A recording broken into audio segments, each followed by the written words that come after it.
L'îlot sacré en plein travaux se transforme et avec lui une image racoleuse et attrape touriste qui lui colle à la peau et entache l'image de la gastronomie bruxelloise dans son ensemble. Au programme, le réaménagement complet de cette zone avec un travail sur les canalisations et les câbles souterrains et dans un second temps, des travaux d'aménagement proprement dit, l'ensemble devant se terminer durant l'hiver 2019. Pour l'échevine du commerce à la ville de Bruxelles, Marion Lemaire, c'est le début d'un long chantier de remise à neuf du revêtement, d'une meilleure mise en lumière, de la mise en place d'une offre mixte et d'un véritable travail d'uniformisation. Vous voyez l'état du revêtement, il était grand temps de refaire ce revêtement. Ça s'accompagne aussi d'une mise en lumière, donc on va mieux éclairer les façades.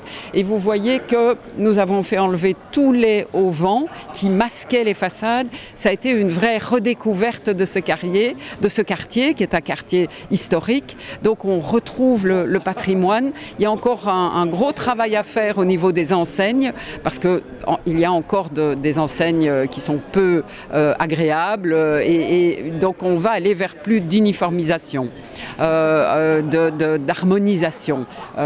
Également, nous allons travailler avec la Fédération Horeca sur le mobilier terrasse, pour avoir, comme c'est le cas ici, des terrasses de qualité dans des matériaux nobles, que ce soit le rotin, le bois, le fer, et donc vraiment en interdisant le plastique.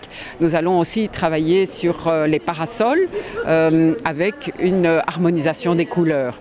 Donc tout cela, le service du commerce va accompagner, y compris avec des subsides pour diminuer les coûts de ces investissements en mobilier de terrasse. Pour les anciens, ceux qui ont connu l'îlot sacré dans les années 80, je dirais, il y avait une animation ici assez extraordinaire et beaucoup de restaurants de qualité qui faisaient venir les Bruxellois dans ce quartier. Progressivement, il y avait encore de belles enseignes, mais progressivement d'autres offres commerciales avaient pris le dessus avec des pratiques commerciales inadmissibles telles que le racket des touristes, le racolage, donc vraiment une offre peu qualitative et aussi extrêmement malhonnête.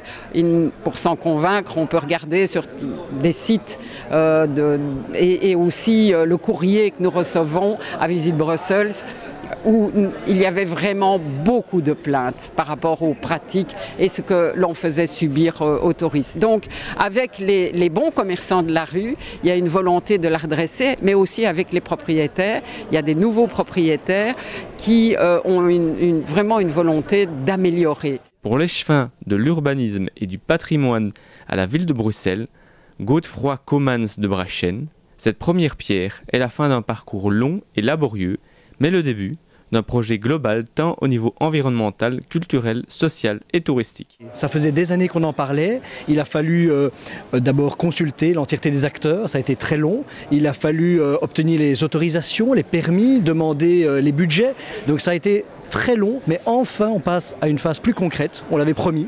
On avait dit aux commerçants qu'ils devraient faire un effort, mais que nous, de notre côté, allions également faire un effort. Maintenant, eh bien, nous passons dans cette nouvelle phase qui est plus concrète et visible, plus agréable aussi, parce qu'on va commencer à voir vraiment le changement dans cet îlot sacré qui en avait plus que besoin. Et si je vous prenais les photos d'il y a 6 ans et de maintenant, le changement est déjà considérable. Mais je vous assure que si vous revenez d'ici 2 à 3 ans, là vous verrez que définitivement ce quartier a changé, a pris un tournant plus positif, que nous sommes retournés dans une spirale positive vers un développement, vers l'arrivée d'une diversification commerciale. Il n'y a plus que des restaurants, il y a aussi d'autres commerces qui vont attirer un public, qui vont faire en sorte que les Bruxellois et les touristes pourront se réapproprier autrement ce quartier. Ça ne sera plus uniquement un lieu où il y aura du racolage avec certains qui abusaient de la situation. Ce sera un lieu où on pourra se réapproprier ces vieilles ruelles qui sont merveilleuses, qui sont extraordinaires, mais qu'on avait un peu oubliées parce qu'elles étaient cachées par toute une série d'éléments d'infraction. Le tout avec l'objectif de transformer ce quartier en un endroit plus agréable pour les touristes comme pour les habitants. On appelait l'îlot sacré le ventre de Bruxelles.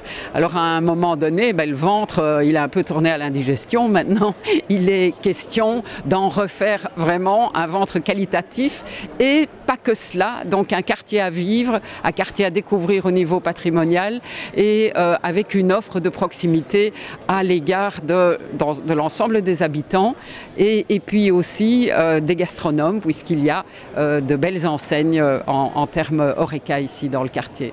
On va réhabiliter l'île Sacrée, on va lui redonner sa lettre de noblesse. Nous allons faire en sorte que demain, les Bruxellois, mais également les touristes soient fiers de ce quartier. Et croyez-moi, pour ceux qui reviendront ici dans 2 ans, ils verront un changement considérable. Et j'en suis vraiment déjà heureux et fier. Le périmètre des travaux comprendra ainsi la rue des Bouchers, la petite rue des Bouchers, la rue des Dominicains, l'impasse de la Fidélité, la rue d'une personne, la rue du Marché au Pot, l'impasse de la Tête de Bœuf et l'impasse du Chapelet.